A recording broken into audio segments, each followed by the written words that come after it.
Lincoln Barrington Sugar Minott left behind more than a catalog of songs. He left a blueprint. Long before dancehall had a name, before rhythms became global currency, Sugar was already shaping the sound from the inside out.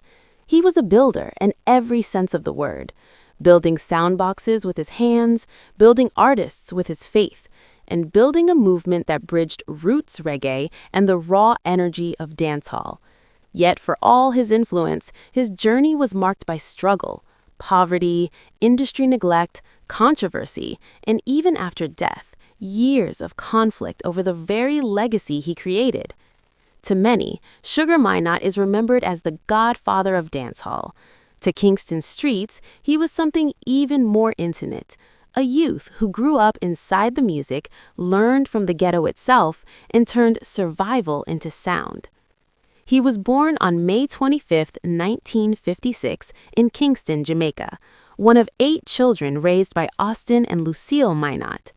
Life inside the Minott household was crowded and demanding, shaped by limited means and constant movement.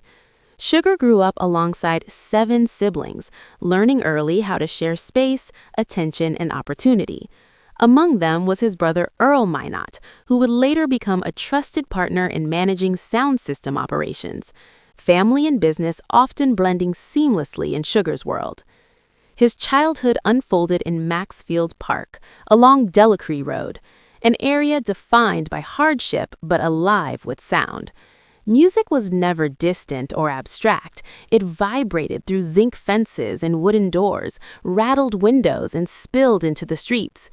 Sugar would later say he was born beside a dance hall, referring to Champagne Lawn, a nearby venue where speakers were stacked high and rhythms ruled the night. As a boy, he watched men wire amplifiers and lift speaker boxes, absorbing the ritual before he ever touched a microphone. Sometimes he slipped into parties unnoticed. Other times he lingered outside, letting bass lines teach him what school never could. His formal education was brief and fragmented. He attended Kingston College Extension during the mid to late 1960s, but classrooms could not compete with the pull of the dance hall. Later, he enrolled in trade school, learning carpentry and shelving installation. Those practical skills followed him everywhere. When friends needed sound system cabinets, Sugar helped build them. When equipment needed fixing, he knew how to handle it. Music, for him, was never separate from labor. Before he ever sang, Sugar Minott was a selector, the one who chose the records, read the crowd, and controlled the energy of the night. As a child, he worked with sound systems like Sound of Silence Keystone and later formed his own, Gathering of Youth. Standing behind turntables taught him timing, psychology, and power. He learned how a single record could calm a crowd or ignite it. In 1969, his voice finally stepped forward. Alongside Tony Tuff and Derek Howard, Sugar formed the roots trio, the African Brothers. Their music was conscious, spiritual, and grounded in Rastafarian philosophy. Recording on their own Ital label, they released songs like Party Night and Mysterious Nature.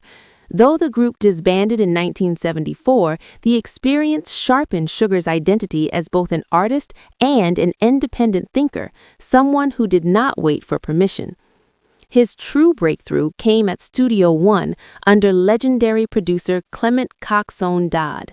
There, Sugar did something quietly revolutionary. Instead of discarding old rhythms, he reimagined them, singing new lyrics over classic 1960s tracks. This approach, later known as the version, became foundational to dancehall culture. It was economical, innovative, and deeply Jamaican, honoring the past while pushing it forward. Songs like Vanity, Mr. DC, and Hang On Natty resonated far beyond Kingston. In 1978, his album Live Loving crystallized his sound, smooth yet gritty, spiritual yet streetwise. Sugar Minott was no longer just participating in reggae's evolution, he was steering it. But independence mattered more than comfort. In 1979, Sugar walked away from Studio One to form Black Roots Records and the youth promotion movement. His compound on Robert Crescent, Kingston 5, became more than a home. It became a sanctuary. Young artists slept on floors, recorded late into the night, and learned directly from Sugar, who believed that talent from the ghetto deserved opportunity, not exploitation.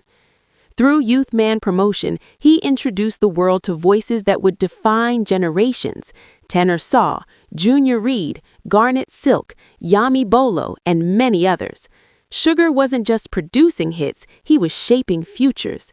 In 1980, he relocated to the United Kingdom, where his music crossed new borders.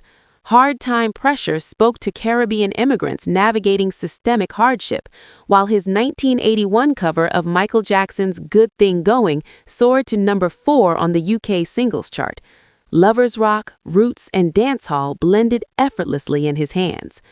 Over the decades, Sugar Minott released more than 60 albums, constantly adapting without losing himself. He toured globally, introduced sound system culture to Japan, and remained deeply connected to grassroots dancehall even as digital styles emerged. His personal life was as expansive as his music. Sugar was the father of 14 children, raised across multiple relationships. With music executive Maxine Stowe, whom he met in 1978 at Music City in Brooklyn, he formed a lasting personal and professional partnership. Stowe, niece of Coxsone Dodd, handled business with precision, allowing Sugar to remain immersed in creativity. After years together, they married in 1993. The family he built was large, complex, and loving, but not without pain. His first child, Alton Minott, passed away in 2010, a loss that deeply affected him. When Sugar Minott died in 2010, the battles did not end. They began. He had left no will, plunging his estate into a 14-year legal struggle involving Maxine Stowe and his children. Questions over marriage verification, ownership of his vast music catalog, and control of properties fueled public disputes, even erupting into physical altercations at award ceremonies. Controversy also followed his name internationally, particularly over homophobic lyrics in one track. Sugar later stated the song was recorded casually and never intended for release, insisting that while his beliefs were shaped by culture and religion, he did not condone violence. The debate highlighted the tension between cultural context and global accountability. Despite frustration over what he saw as lack of recognition, Sugar Minott's influence is undeniable. His estate includes the Robert Crescent compound, home to Youth Man promotion headquarters and Sugar Minott studio, as well as a memorial site in Harker's Hall, St. Catherine, described as a home of reggae in the hills. In 2024, after years of division, his widow and children announced they had finally buried the hatchet, choosing preservation over conflict. Plans are now underway to transform the Robert Crescent property into a museum, ensuring that Sugar Minott's story is told not just through records, but through space, memory, and community. Sugar Minott once called his education ghettoology. He learned from streets, sound systems, and survival, and in doing so, he became a teacher to the world, one rhythm, one youth, one version at a time.